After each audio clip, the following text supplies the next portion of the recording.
Good morning and a very, very happy morning. We are reading The Power of Your Subconscious Mind written by Joseph Murphy. Page number 81 में है और यहाँ पे book हमें बार बार ये बता रही है कि किस प्रकार से हमारा subconscious mind world with in create करता है हमारा वर्ल्ड विदाउट, जो कि आपकी बाहर की दुनिया है। और यहाँ पे टाइटल है releasing the kinetic action of the subconscious mind. Joseph लिखते हैं कि उनके एक साइकोलॉजिस्ट फ्रेंड जो है उसने बताया कि बायोप्सी के अंदर उनके वाइटल ऑर्गन्स के अंदर कैंसर पाया गया। और फिर उनके ऑन्कोलॉजिस्ट जो थी उसने एक बहुत ही पेनफुल और डेंजरस ट्रीटमेंट उनको बताई। तो उनकी जो दोस्त थी जो कि साइकोलॉजिस्ट है, उसने एक दूसरी अप्रोच के लिया। हर रात को सोते समय वो क्वाइटली शांति से अपने आप को एफर्म करती थी कि मेरे शरीर का हर सेल, हर नर्व, हर टिश्यू, हर ऑर्गन बिल्कुल होल है, कंप्लीट है, परफेक्ट है, प्योर है। मेरी पूरी बॉडी जो है वो स्वास्थ्य से, हेल्थ से, हार्मनी में है, एक लयता में है।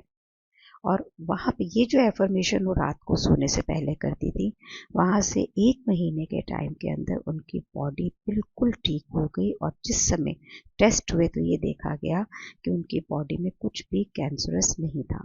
जोसेफ कहते हैं मैं इस बात से बहुत इम्प्रेस था और बहुत क्यूरियस था, और मैंने उनसे पूछा कि वो सोने से पहले ही अपनी ये सारी एफर्मेशंस क्यों करती थी।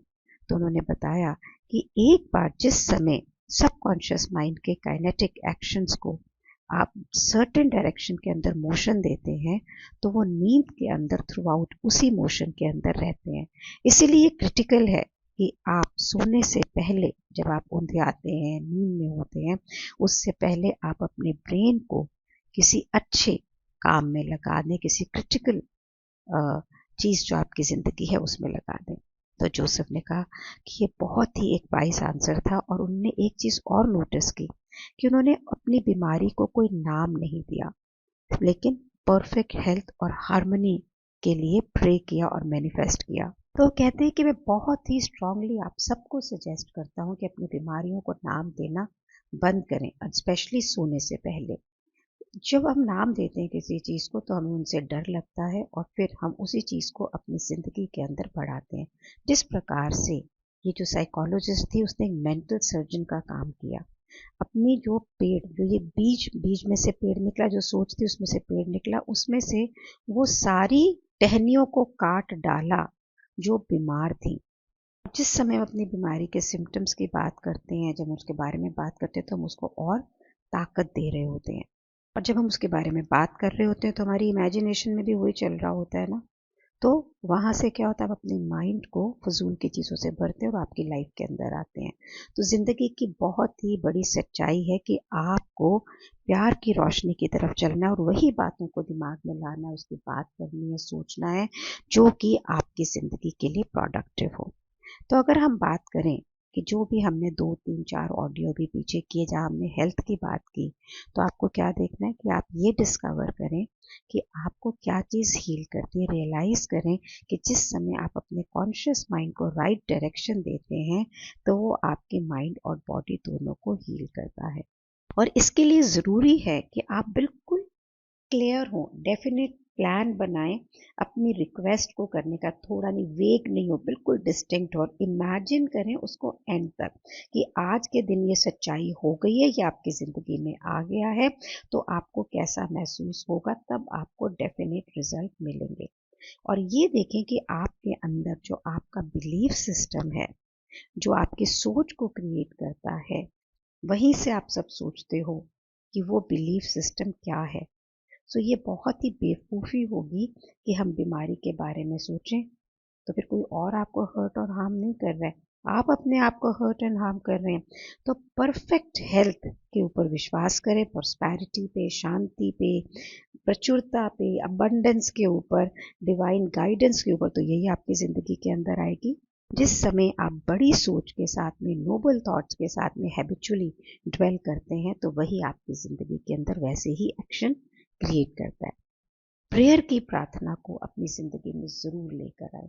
एक प्लान, आइडिया, मेंटल पिक्चर को सोचें, उसे इमोशनली और मेंटली यूनाइट करें और फिर अपने इस मेंटल एटीट्यूड के प्रति बिल्कुल विश्वास के साथ फेथफुल होकर प्रेयर को करें और ये ज़रूर से आंसर होगी।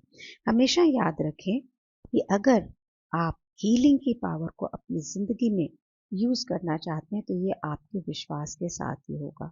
इसका मतलब है कि आपका ये विश्वास कि आपका कॉन्शियस और सबकॉन्शियस माइंड इकट्ठे काम कर रहा है और आपके लिए काम कर रहा है। अंधविश्वास का मतलब होता है कि किसी भी व्यक्ति को रिजल्ट मिलना हीलिंग का या जो वो चाहता है, जिसके अंदर कोई भी साइंटिफिक अंडरस्टैंडिंग नहीं है, लेकिन पावरफुल फोर्सेस उस प्रेयर को, उस फेथ को पूरा कर देती है। तो आप अपने लव्ड वंस के लिए भी प्रार्थना करें।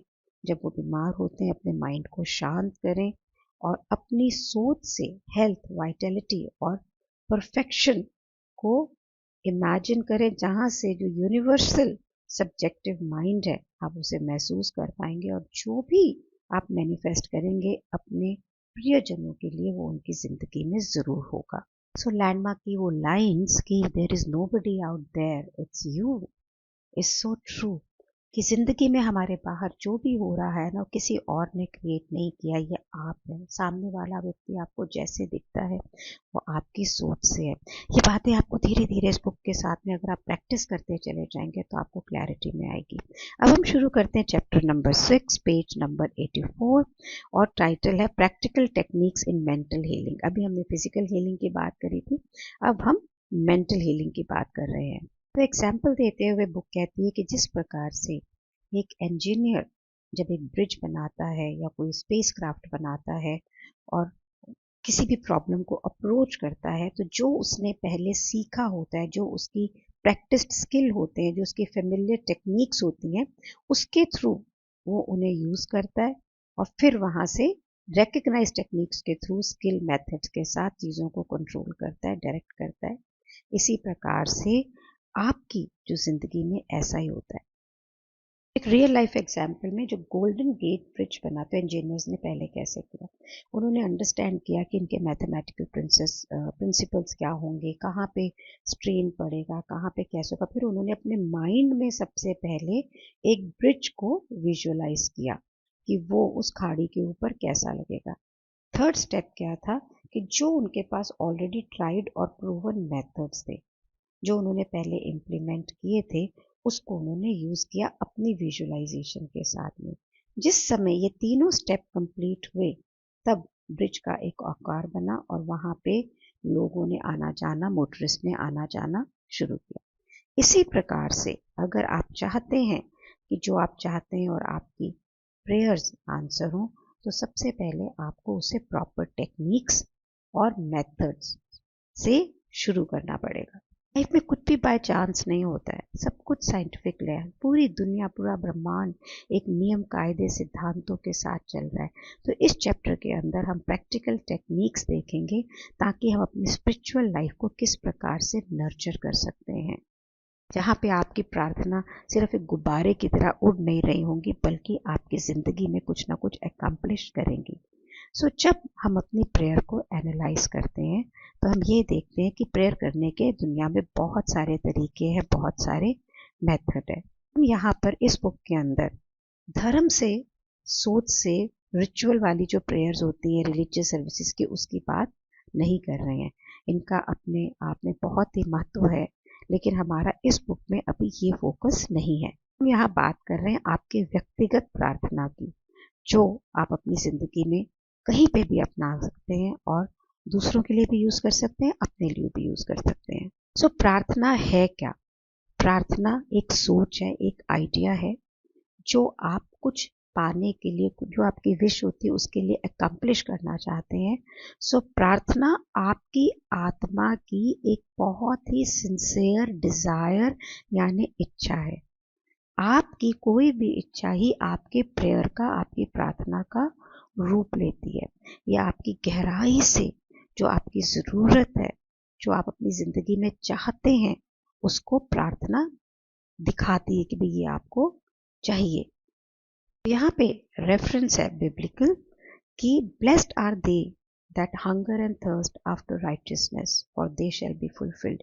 कि जो लोग चाहते हैं राइटियसनेस, जिंदगी में सही ढंग से मीन्स यूनिवर्सल लॉ के साथ एक लय होके जो चीजें चाहते हैं तो उनकी भूख और प्यास दोनों ब्लेस्ड होती है, पूर्ण होती है। यही एक सच्ची प्रार्थना का स्वभाव है, एक इफेक्टिव एक्सप्रेशन है कि आपकी जिंदगी में हंगर थर्स्ट यानी आप जो चाहते हैं किसके लिए, शांति के लिए, हारमोनी के लिए, अच्छे स्वास्थ्य के लिए, आनंद के लिए, जिंदगी में और आशीर्वाद जैसी जिंदगी जीने के लिए, तो ये जरूर पूरी होंगी। सो पेज नंबर 85 के ऊपर कहते हैं ये टेक्निक जहां पर आप अपने सबकॉन्शियस माइंड को इम्प्रेग्नेट करते हैं। तो हमने ये देखा है कि इफेक्टिव प्रेयर का जो सीक्रेट है क्या है कि आप अपने सबकॉन्शियस माइंड्स को जो आप आउटकम चाहते हैं उससे इम्पैक्ट करके उसमें वो लाइन को खींच दें। और उसका सिंपलेस्ट तरीका क्या है, पासिंग ओवर टेक्निक। मीन्स आपकी जो रिक्वेस्ट है ये सबकॉन्शियस माइंड को जाए and which is handed over by conscious mind. हमने ऑलरेडी इसको पढ़ा है और जाना है कि जो हमारा चेतन मन होता है जो सबकॉन्शियस माइंड को कहता है वो वही कर लेता है। और ये जो पासिंग ओवर अभी यहाँ पे बता रहा है कि आप कॉन्शियसली सबकॉन्शियस माइंड को अपनी रिक्वेस्ट, अपनी प्रेयर को पास ऑन करें। और ये बेस्ट अकम्प्लिश्ड कब होती है, ड्रीम लाइक स्टेट के अंदर, जिस वक्त आप नींद से पहले आधे जगह आधे सोए होते हैं ना, उस समय। सो आपको ये जानना जरूरी है कि आपके दिमाग की गहराइयों के अंदर क्या है, इन्फिनिट इंटेलिजेंस, असीम अनंत अगाध ज्ञान है और इन्फिनिट पावर है। यहाँ पे मतलब ना नापदंड वाली ताकत है। सिर्फ शांति के साथ में आप ये सोचें आपको क्या चाहिए, उसे विजुलाइज करें और फिर देखें अपनी आंखों के सामने कि किस प्रकार से वो फ्रूटेशन करता है, किस तरह से वो आपके सामने आता चला जाता है। एक छोटे बच्चे की तरह, छोटी लड़की की तरह जिसका अगर गला खराब हुआ और उसने बहुत ही फर्मली रिपीटेडली ये डिक्लेयर किया कि ये मेरा गला खराब होना, तो उसका नाम it is passing away now, it is passing away now, कि ये अभी खत्म हो रहा है। और 1 घंटे के अंदर उसका गला बिल्कुल ठीक हो गया। ये सिंपल सी टेक्निक है, बिल्कुल इसको करने में तो अपने को कोई जोर नहीं आना चाहिए ना। जो भी आप अपने सबकॉन्शियस माइंड को देंगे वो उसको एक्सेप्ट करेगा। तो आज सबसे पहले आप ये देखें कि आप अपने सबकॉन्शियस माइंड को क्या कहना चाहते हैं, गहराई से आप किस चीज के लिए प्रार्थना कर रहे हैं, and then will take further for it. Do share me with your what's ever is going in your life, कोई सजेशन, कोई बात। और अगर आपको ये ऑडियो वीडियो पसंद आते हैं तो press the like button and subscribe to the channel. इन ऑडियो वीडियो को मैक्सिमम लोगों के पास आप भेजें ताकि वो अपनी ज़िंदगी में इसे यूज़ कर सकें। हमेशा याद रखें कि दूसरों का परोपकार आपके जीवन में परोपकार लेके आता ही आता है। Thank you so much for being in my life. Thank you so much.